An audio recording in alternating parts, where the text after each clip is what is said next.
All right, I hope you're ready for your story tonight. Hope tucked in and said your prayer. All right, we're going to read Curious George Goes to School, PS 104. It was open house at George's school, so the man in the yellow hat had to come to school with George.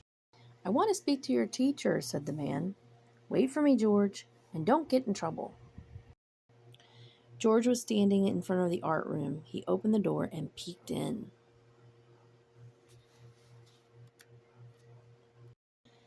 Mr. Williams, the art teacher, was cleaning up.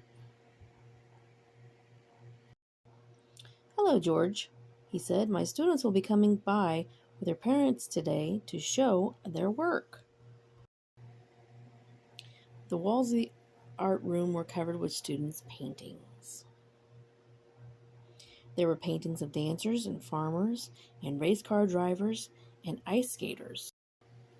On one wall was a chart with the names of the children. Each name had a star by it except for Alice's name.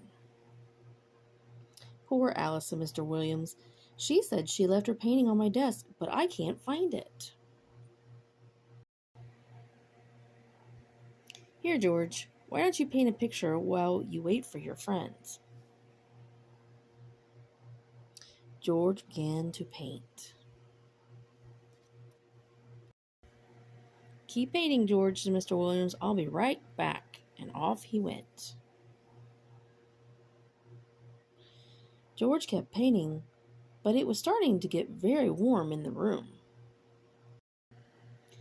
On a nearby table sat a big fan.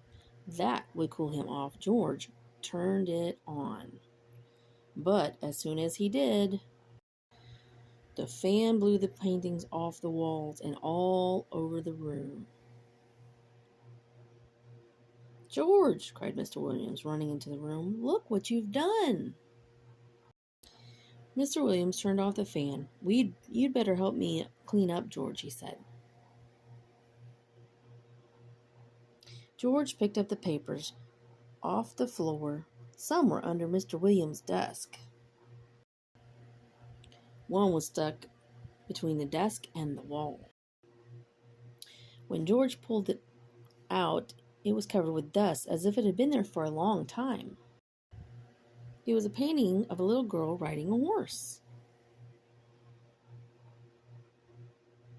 That's Alice's missing painting, said Mr. Williams. Now I can give Alice a star. When the paintings were all hanging on the wall again, the students and their parents arrived.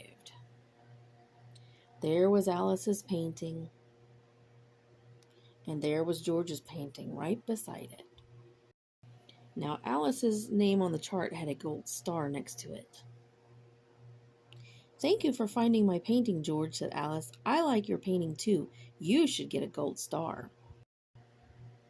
Agreed, said Mr. Williams, and he gave George a gold star. Did you like tonight's story? I hope you did. I hope you said your baths, said your prayers, and are tucked into bed.